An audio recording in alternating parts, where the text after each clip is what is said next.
Well, hey friends, welcome back to my kitchen. This is Carly. Today I'm going to be making some mac and cheese for our dinner, but it's a special mac and cheese. It is called Firehouse mac and cheese with green bell pepper and a crispy panko crust because we're real fancy that way. Now, you can make this recipe to your taste basically by adding either more or less spice. I'm going to keep it on the milder side because I do have children that I'm feeding and I don't want them to not eat our dinner. So the first thing I'm going to do, well, what I have going on over here in the background is I have my rock crock and it is heating up with water and some salt. For our pasta, I'm going to make this a one pot dish, which is fabulous because that means less dishes, and that gets to go into the dishwasher, as do pretty much all of the utensils that I'm going to be working with today. So I'm starting here. I've got my prep bowls here. This is my 3 cup. These are 1 cup. You're going to have about 1 cup of panko breadcrumbs. This is going to be for the topping that's going to go over top of the mac and cheese and give it that real rich, buttery, crunchy top. And we're going to put that under the broiler after everything is done so that it's absolutely fabulous. So you're going to start with about 1 cup of panko breadcrumbs. And I have that here in my 3 cup prep bowl.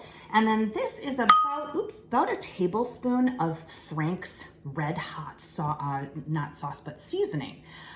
This is an awesome seasoning blend if you like spice, if you like Frank's Red Hot. It's absolutely fabulous. So I'm gonna take about a tablespoon.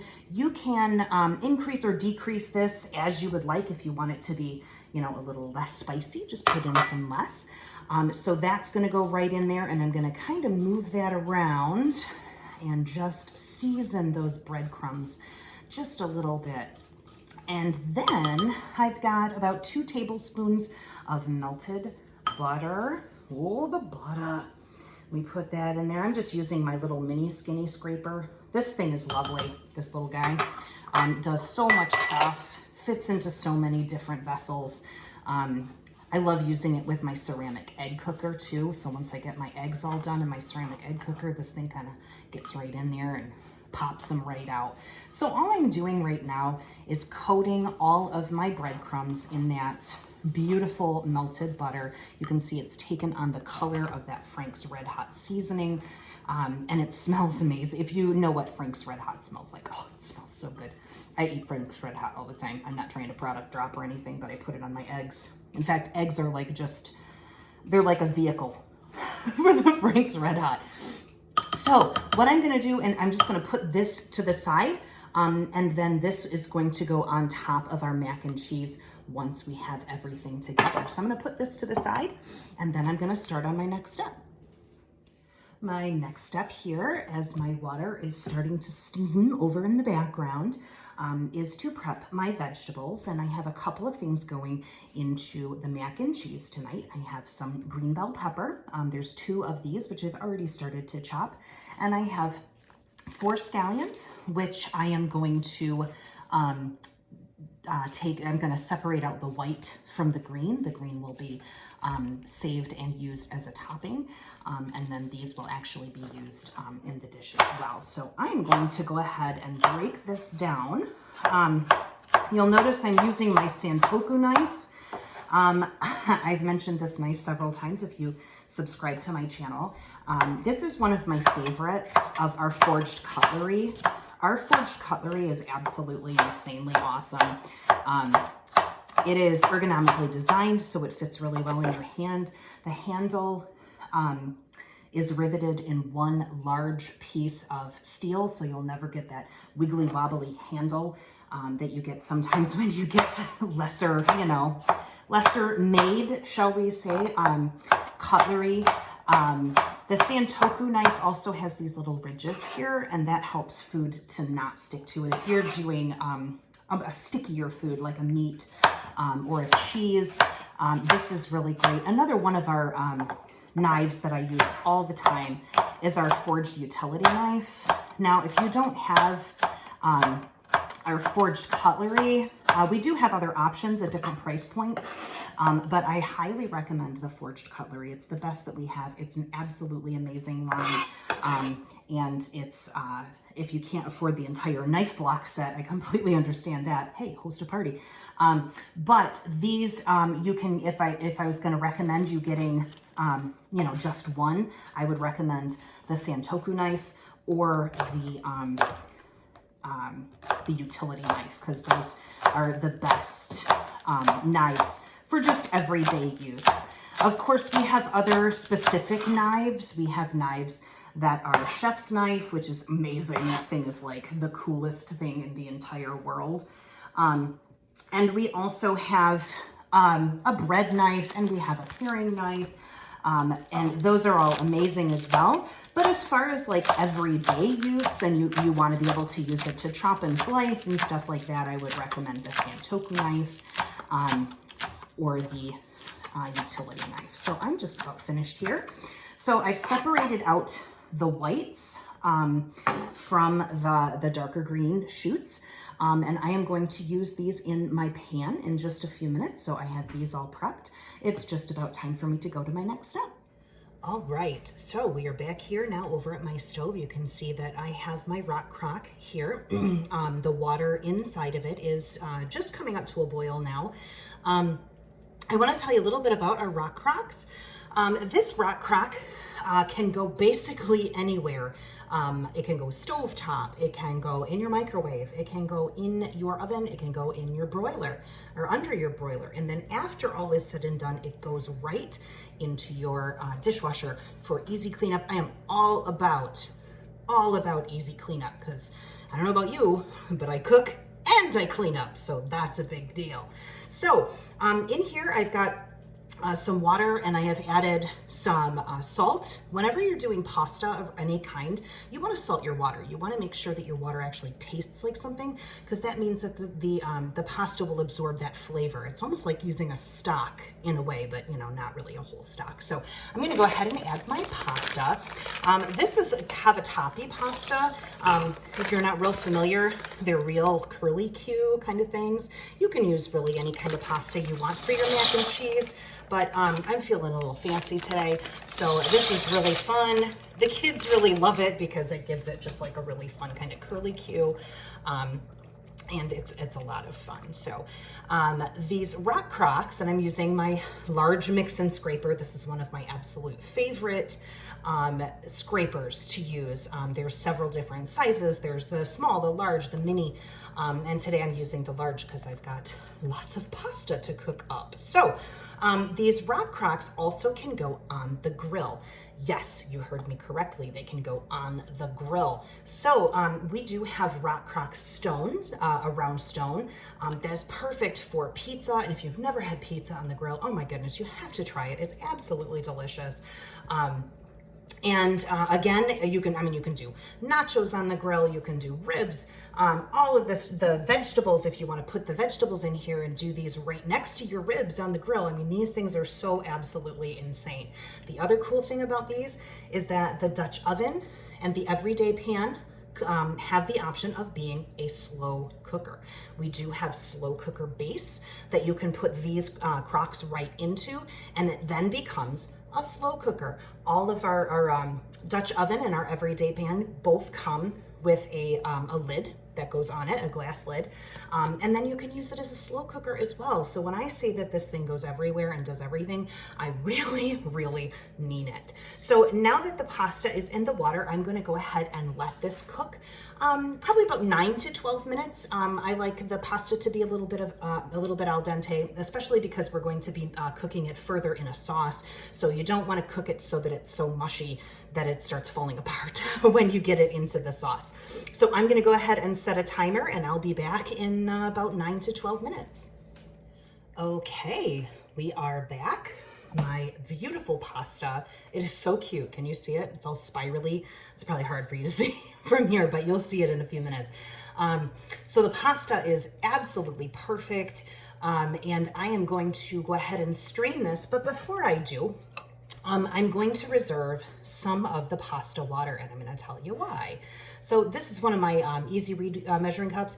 I'm getting about somewhere between a half cup and a cup, and I'm going to reserve this because this water has, of course, salt, and now from the pasta, it has starch in it, and that is going to help us get a nice, creamy, thick sauce when we're making it. So that's a little pro tip. Save a little bit of your pasta water so that you can make a sauce with it.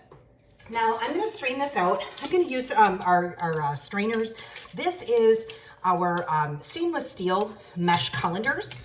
They come in 3 different sizes as the set. The smallest one, I love to use this when I get like fresh strawberries or, you know, some kind of blueberries or something smaller, obviously, to rinse those out.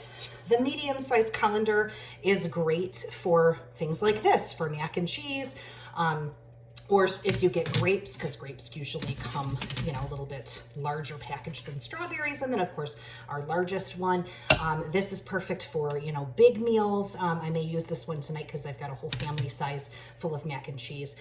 As you can see, they all go right together, so they fit right, you know, under your counter. They all nest together for easy storage. So I'm going to go ahead and strain my pasta and start the next step. So I've just strained my pasta, and I added a little bit of oil into my rock crock pan. We're using the same pan for this. Now, like I said, this is great for boiling pasta, but it's also just like a saute pan. So I'm going to take the green pepper that I cut up earlier, and I'm going to go ahead and add this right to the pan. There's going to be a big sizzle. Woo-hoo! Yes. Whoops, pardon. So we're just going to stir this around. We're going to cook this down for about 2 to 3 minutes before we start adding some of our other ingredients. These are obviously kind of the accoutrement that's going to go into our mac and cheese, just to make it, you know, a little bit more hearty and to have some, you know, vegetables and some fun Firehouse flavor. So I will cook these down for a few minutes, and then we'll start adding our other ingredients. Okay, so my bell peppers have been cooking for just a couple minutes. Just starting to cook them down. And now I'm going to go ahead and add a few more delicious flavors. Here is the scallions that I did up a little earlier. I'm going to add just the whites of the scallion, and put those in there, and we're going to cook those down a little bit more. And the other thing I'm going to add, of course, because it's delicious, is garlic. I love garlic. I hate working with it because it's sticky and yucky, but I love garlic. So I'm going to do about 4 cloves of garlic. Now I'll show you what I'm doing here. First of all, this is our garlic press. One of my absolute favorite kitchen utensils is this garlic press. It gets used in my kitchen all the time. So you take your clove of garlic. You don't even have to take the jacket off of it. You pop it right into the well, and you'll see that there's little holes here. Now all I'm going to do is just squeeze it into my pan. You see it just kind of pop out, and there's the garlic right there on the lid. And I'm going to take my little tool that comes with it and scrape it right off so my hands don't come in contact. Now you'll see that there's the garlic skin. I'm going to take this little tool, see all the little teeth? You pop it back right through, and then you dig it right out, and your fingers never come in contact with that sticky garlic. I'm going to do just a couple cloves of this. Here's another one. Sometimes you get real lucky, and the garlic skin comes out like right on the little thing that sticks in, like it sticks to this thing. I love that because then I don't have to dig it out. But regardless, you'll see how absolutely quick and easy this is. This garlic press is absolutely one of my kitchen go-tos. You've got to have one if you don't have one. Make sure that you have one in your kitchen because it's absolutely fabulous. So I'm going to go ahead and cook this down, and then I will start my next step. Okay, so my peppers and my onions are all cooked down, and my garlic, oh, it smells so good in here. That's like, you know, making your house smell good 101, isn't it? Like having onions and peppers and garlic and that all cooking on your stove. So right now, I am just going to start making my roux. What is a roux? Well, it's a base for a sauce. So I'm melting about 2 tablespoons of butter right here in my 1-pot rock crock. I'm using my whisk. This is my stainless steel whisk. You can use steel utensils in this rock crock. It's not going to bother it whatsoever. We have a couple different sizes of the whisk. We have this one, the regular size. We also have a mini whisk. And now we have a brand new sauce whisk in our new catalog. So you'll have to check that out. So I'm going to take a little bit of flour and just put that right in there and use my whisk. And we're going to whisk this around. And basically what we're trying to do is cook down the flour so that it doesn't taste bland like flour.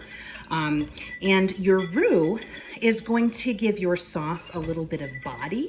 It's going to give your sauce a little bit of flavor. It's going to thicken things up. And of course, we want that beautiful creaminess. So as I'm cooking my roux, you'll notice that it's turning brown.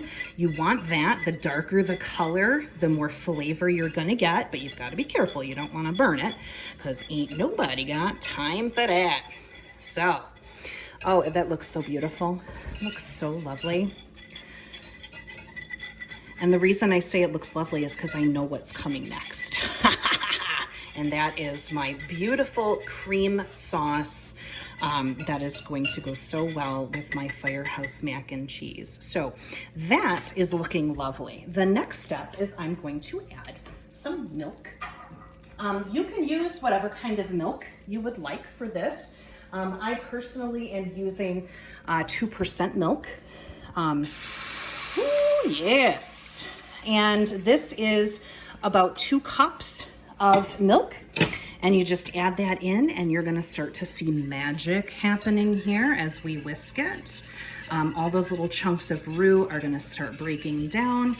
And then this is going to start getting thicker and creamy. And then of course, we've got all those beautiful things to add to it so that we have this gorgeous cheese sauce. I'm gonna turn my heat up just a smidgen here, because I do want this to kind of come to a bubble.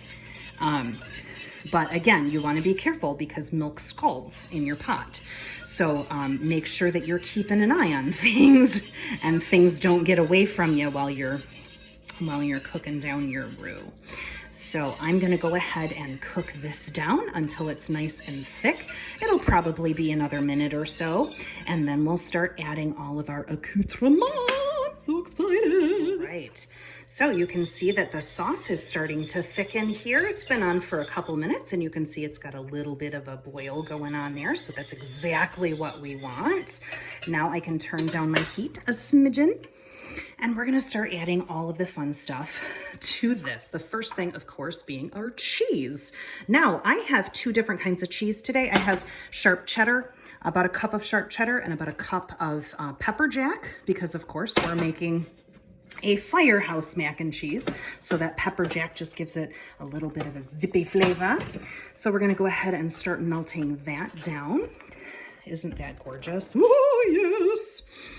And now, here's another little secret ingredient. This is Frank's Red Hot sauce. That's probably about a teaspoon or so of the Frank's Red Hot sauce. Again, I don't wanna make this so, so spicy that my kids are not going to like it, but the flavor is outstanding, and about a teaspoon or 2 is not going to really up how hot things are. It'll just give you that flavor that you want. Now I'm going to take my onions and peppers and plop those in there, and those are all ready to go. And that looks lovely. Pretty excited about this. And my absolute favorite ingredient in the entire world, you've heard me talk about it before, but we're gonna talk just a moment about our enrichables. This is my pea protein. You can see on the back, it is just Pea protein, that's all it is. It is gluten-free, vegan, non-GMO, dairy-free, soy-free, made without nuts, all of those wonderful things, and it adds nutritional value to your food. Now, with mac and cheese, this mac and cheese that I'm making here tonight doesn't have a ton. There's no meat. There is cheese that has protein, but I'd like to up the protein. So I've taken 2 scoops of my pea protein. You see it's like a pale yellow color. So is it going to change the color? Nope. Pop it right in there. And instant nutrition, my friends. Instant nutrition. And you just kind of go right in there. It goes right into your soups, into your stews, into your sauces, and it boosts the nutrition of anything you're already cooking. This is not like a diet gimmick, like let's lose weight and stuff. This is let's be healthy in the foods that we already eat. So we have 3 different kinds of enrichables. This is the pea protein. We also have super veggie, and we also have kale and fiber. These are all available through a subscription. So if you're interested in getting these and having them on hand every single month, you can get them. They come packaged just like I showed you here. And it comes with a little scoop. So you just scoop out a couple of things and put it in. Okay, I'm going to go ahead and add my macaroni and your macaroni into my cheese sauce. And then we'll go to the next step. So I have added my mac. Of course, it's not actual macaroni. You can see, isn't it fun? It's just fun little noodles. But you'll notice that it is a little bit on the thick side, which is lovely because I love a good thick cheese sauce. This is where our pasta water comes in. I'm going to go ahead and add a little bit of the pasta water, just a little bit at a time. You don't have to put the entire thing in there, but you want to thin it to the point that it is to your taste. And again, as you add water, when you use the pasta water, you're adding a little bit of salt, of course, because you salted your water. Always salt your water. And you're adding a little bit of that starch that was in your pasta so that you're not thinning out your thing so much that it's not still creamy. And this is looking lovely. So the next step is to put my topping on this and put it under the broiler. So let's go ahead and do that. Alrighty, so the finished product is on its way. I am going to go ahead and put on my topping, my crispy, crunchy topping. This was the panko breadcrumbs with a little bit of butter and the hot seasoning. And I'm just going to go ahead and kind of use my little mini skinny scraper here and put it all over the top of this beautiful bubbly mac and cheese. This is going to go right under the broiler, and then we're going to see what we have in just a few minutes. Oh my goodness, friends, I just pulled this out from under the broiler. Can you see that amazingness? Oh, that is so gorgeous. All of that, the breadcrumbs are nice and crispy and buttery and crunchy here on the top. So I'm gonna go ahead, and again, my rock crock is the one go-to pan for this entire thing. It goes on the stove, goes under the broiler. It's absolutely phenomenal. So I'm gonna go ahead and dish this up. I've got my bowl here. Oh, there's that gorgeous macaroni sound. Look at that. Oh, that looks amazing. Look at that. Oh, you know what? I think I'm gonna stay for dinner. Look at that. Isn't that gorgeous? And just a couple of scallions to go right over the top to add a little bit more freshness and flavor. And that, my friends, is the way it's done. Thanks so much for watching. I'll see you next time. Bye.